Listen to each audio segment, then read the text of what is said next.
You are listening to the Horse Radio Network, part of the Equine Network family. Greetings, everyone. Coach Jen here, and thanks for tuning in to Horse Tip Daily, episode 1491, brought to you by Sentinel Horse Nutrition. In this episode, Dr. Sallie Hyman joins the Horses in the Morning crew to talk about caring for pleasure and trail horses that are in light or sporadic work. Thank you so much for joining us, Dr. Sallie. How are you? I'm doing very well. Thank you for having me back. Well, hey, what we're going to talk about today is caring for pleasure horses or trail horses or horses that are in light work.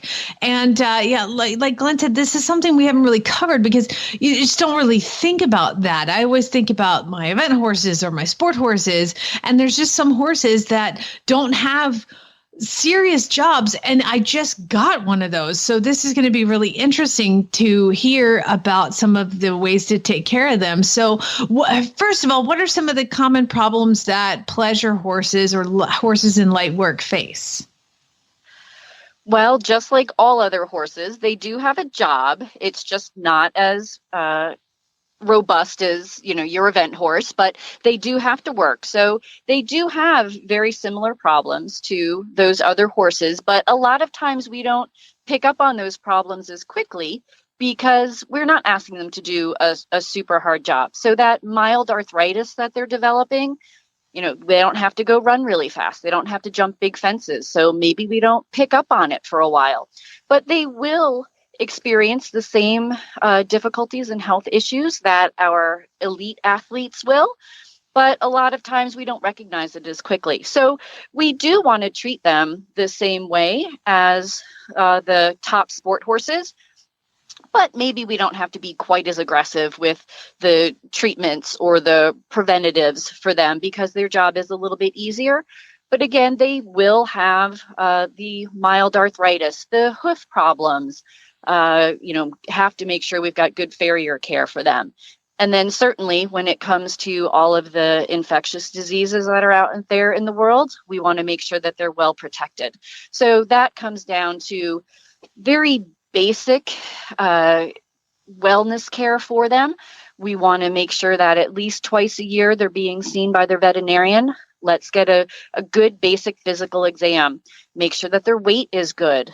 Check on their teeth. Horses' teeth are so important for their overall health. You have to make sure that they're able to eat their food properly, utilize those nutrients. And if we neglect that, it can really cause problems. And again, something that maybe isn't taken care of so frequently in the pleasure horse. Oh, I don't do so much for him. Do I have to have, my vet out to do teeth every year? Maybe it gets overlooked a little bit. But when you have a pleasure horse who's losing a little weight, not looking as, in good condition, that would be someplace that we would want to look right away. Make sure that they're eating their food well. And then we want to get them vaccinated for what is appropriate in your area. Different areas of the country have different diseases that we need to address, but our basic vaccines, the tetanus, rabies, the encephalitis, Eastern, Western, and West Nile, they're pretty common all around the country. Here on the East Coast, a lot of people will do for Lyme disease. That's something that can affect your performance. Even in your pleasure horse, Lyme disease can make them feel not so good. So I'm thinking about, making sure they're vaccinated for that. Every horse should have a Coggins. Let's not forget about that. You might not be going anywhere, but just traveling on your property.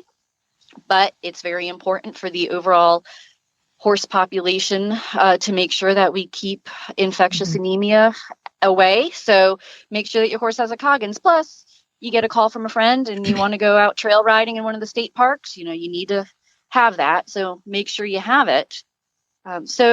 Really the basic care that you would give to all horses, the pleasure horses need. But then let's not forget that they can develop issues, again, like that arthritis, and be very proactive so that you're not all of a sudden ending up with a horse who's lame and going, gosh, how'd this happen?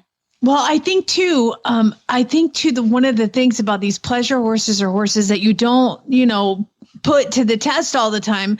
One of the common things is overlooked medical attention can turn into behavior problems. Some people don't think horses and people communicate. We call those people not horse people. Not horse people don't know you and your horse share a unique bond, or that your horse knows you know they like your dogs. But not so much the barking. At Sentinel Horse Nutrition, we don't knock not horse people. We're too busy focusing on horse people's horses. With extruded nugget feeds for exceptional nutrition and formulas for every need, our wide choice of feeds makes it easy to find the fit for your horse's health. Find theirs at feedsentinel.com.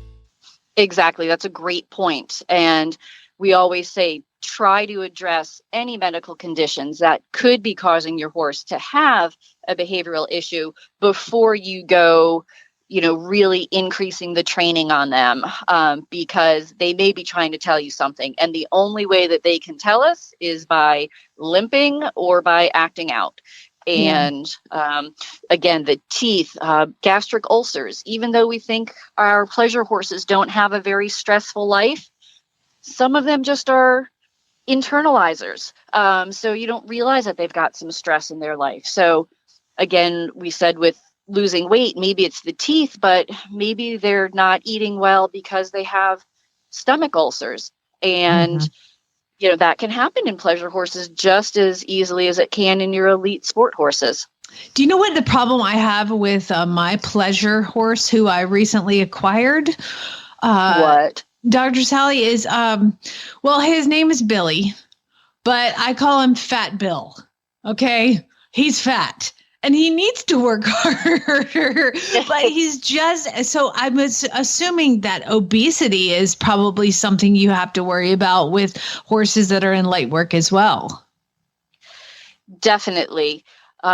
We tend to want to kill our horses with kindness. There are so many. Hey. Okay, sorry, Dr. Sallie. Go ahead, please. Ignore the peanut gallery. There are so many lovely feed stuffs out there, and it's so yummy, and we want to give our horses treats all the time. And in Virginia, where I am, we have so much beautiful grass that obesity is quite the issue. And if they're not working hard to use up those calories, yes, we end up with fat horses, and fat horses get more health issues. They can have arthritis and joint problems because of the extra weight. They can suffer from laminitis, which is quite a difficult condition to be dealing with. And, just not good for their overall, cardiovascular health as well. So a lot of times we tell people, you have to put a muzzle on your horse if they're going out in that grass pasture, and people get so sad. And I say, but if you don't have that muzzle on them, we're going to have bigger problems. So we really need to just, do what's right by the horse. It might make you sad, but it's going to keep them healthier. It makes my pony sad too. Don't give me that. He's sad too in that dry lot. Glenn? That is a lie. I did a video, Dr. Sallie, of me. So I have an Andalusian and a paint horse, and that both wear muzzles when they go out because I'm in Oklahoma and we've had so much rain. The grass is knee high. It's just amazing. But both of them will pop like a tick. I mean, laminitis will be in my back pocket by the end of the day. So what I did was I made a video of muzzling my horses. And this is, I don't know if they're smart or just really dumb, probably dumb. If I put like a low fat gastric support cookie in their muzzle, they dive their heads into the muzzle because they're naturally chubbier kind of animals and they love food. And now every day when I walk up to them with the muzzle, I mean, my Andalusian bangs the door because he's like, put it on me. So Glenn, I don't want to hear your sad horse excuse. He looks good this year, though. I don't have a fat pony right now, which is very nice.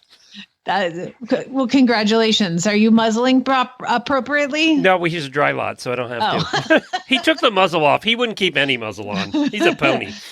Yeah. And then sometimes people start feeling sad for their farm and their pasture. Like, oh, but that dry lot doesn't look pretty on my beautiful, grass farm. But they are necessary. So you're doing the right thing. I don't like it. I'm just joking. I only get one bit. Well, Dr. Sallie, where can people find out more about you and what you do? If they have any questions, they can follow up with you. They can find me on our website at totalequinevets.com, or they can call our office at 703-505-2320. We welcome any questions that anyone has. Fantastic, Dr. Hyman. Thank you so much for joining us again, and look forward to talking to you again soon. Well, there you have it. Horse Radio Network has thousands of engaging podcasts for horse people, and you can have them sent right to your phone. Just subscribe via your favorite podcast player. This is Coach Jen, and I will be back again soon with another tip. Until then, go ride your horse. The Horse Radio Network and the Horse Radio Network hosts are not responsible for statements made by guests on the Horse Tip Daily. Please use your own judgment when listening to the tips on this show.